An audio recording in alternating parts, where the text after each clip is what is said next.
Okay, hello, Rabbi. It is so nice to see you in person. To introduce, I'm Daron Kornbluth from Mosaica Press, and this is Rabbi Pinchas Taylor. Rabbi, I feel like you and I are old friends, even though we only met for like 2 minutes or 3 minutes in person, many, many years ago. But we go back a long time. How many years has it been now? I think I sent you my first manuscript in like 2013, 2012, 2013, and So yeah. for those viewers who don't know the chashuv, the important guest that I'm speaking with right now, Rabbi Taylor is the author of Pillars of Faith, which is an amazing collection of of explanations, I would say. Tell me if that's a good way to put it.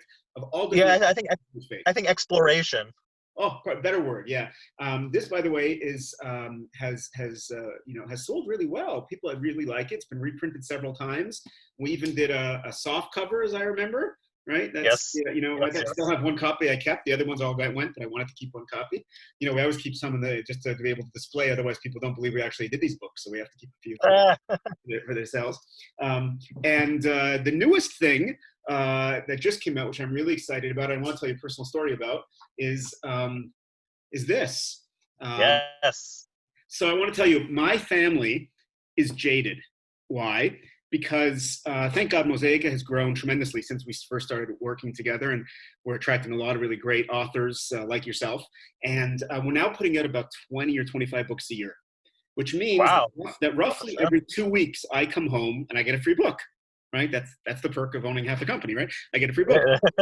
So my kids, I have teenagers, right? My youngest is 13. So my kids are like not interested. They're just not they're wonderful kids, but they're just not interested in Mosaica books. Right? It's like, do you have anything for teens? We have a lot of kids' books. We have adult books. We don't have so much for teens yet. We're trying to develop. So then maybe sometimes they saw this cover and they were all like, "Whoa, cool! What's that?" So tell us about this. I mean, first of all, that cover, I do have to say that cover really did come out spectacular. I mean, it's really, every single person, I know you're not supposed to judge a book by its cover, but as soon as people see the cover, it's like, oh my gosh, it's really beautiful. It's really, it just pops, and it's the texture, it's really well. I hope they can tell, they can feel, but it's beautiful. It's absolutely beautiful. Yeah, I hope the content is as good as the cover. But absolutely. But I'm glad that your kids found it. So they were reading it. Well, I wouldn't go that far. Keep in mind, we live in Israel. They're all born in Israel, and English, although we try, their spoken English is very good. But reading in English to them, as much as we've tried, it's a second language reading. So one of my kids will, because she likes this kind of thing. The other ones, I don't. Okay. Sounds good. The kind of family I speak in English and they speak back to me in Hebrew, and I say, I've only been here for 25 years. You want me to speak the language? So tell us, what prompted this? Well, the truth is, it's interesting because like Pillars of Faith didn't start out as like, okay, I want to write a book. It was kind of looking into some of the matters that are controversial, that have to do with pretty fundamental ideas in Judaism. The things that everyone sort of accepts as Jewish ideology, but never really looks into. Like how many frum people do you know? The last chapter about how many people really know about Mashiach, the ins and outs, and the resurrection of the dead, and why it's logical and reasonable to believe in those types of things. Right. Even things that are even why we believe in God. Yeah, we just kind of think it's something we accept and something that's a part of our life and a part of our observance and everything. But why is that a reasonable idea? And that was. I wanted to explore some of those topics, and that's sort of what eventually became a book. And it started in a similar way with this book. You hear great things about you still hear great feedback about it. Baruch Hashem. I'm glad. And by the way, very interesting. You have I don't know if viewers realize. So Rabbi Taylor is a Chabad Shaliach in Florida, Plantation, correct? Plantation, yeah. Right. So, but your haskamas and your readership are like all over the place. I mean, I've never seen a wider collection of like Rabbanim who are like behind what you're doing. I mean, like who read it. It's like amazing.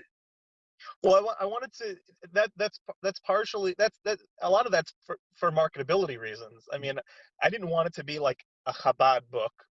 Obviously, you notice that in every chapter, in every book, there is the I do bring together the Hasidic aspect and the perspectives from the Chabad Rabbeim, but the idea was not that it be geared towards one group within the Jewish world. It was meant to be something that gives a thorough explanation Which it does. throughout From all Jewish over the history. gamut. Yeah.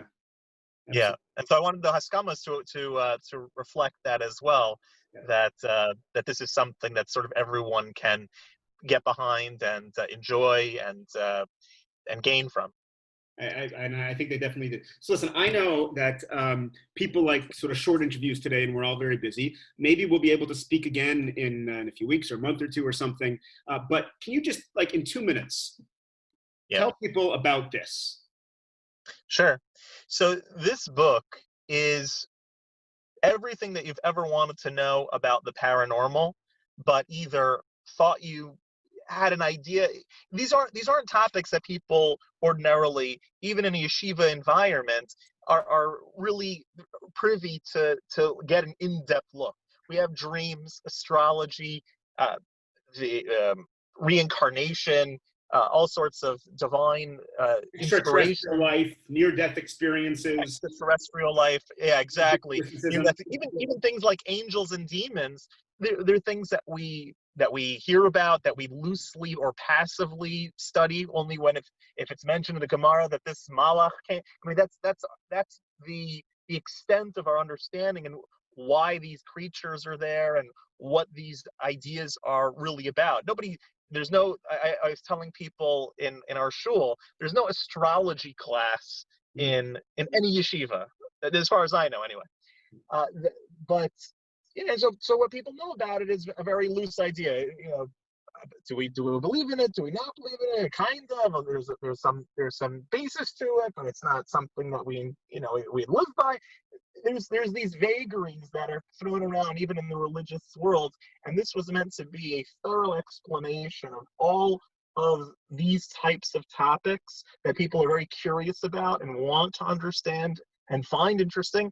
For a secular person and for someone who has grown up completely their entire life in the frum world, this is something that everyone can gain from.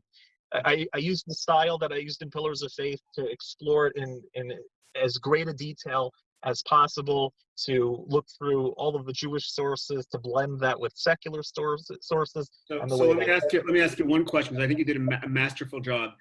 Is there extraterrestrial life, intelligent ETs or not? Is there life on other planets? The Jewish view in 10 seconds.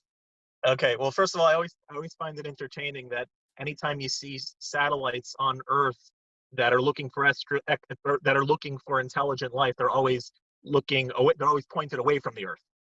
That's. I love it. The Torah is definitely open to the idea, but the long short of it is that we as human beings, and we particular amongst the Jewish nation, were created with free will, and that's something that is unique to humanity. No matter if there are other creatures out there, could be on planets or whatever, interdimensional, extraterrestrial, whatever other beings are out there, we are the only entity that has free will, and that is something to be proud of and to utilize as best we can. This would explain a lot about my teenagers. Could be from a different planet, but don't have free will. They just seem to do what they do. That's right. Great. That's right. Love them. Rabbi, it's been a real pleasure. I hope we'll be able to speak again. Have a great day. This is my first ever car interview, so you're going to go down in the history books. Yes, I wish it was a nicer day outside, but we got the clouds in the background. But it is what it is. Basuros Tovos, everything should go well. Thank you for your time. All the best. Take care.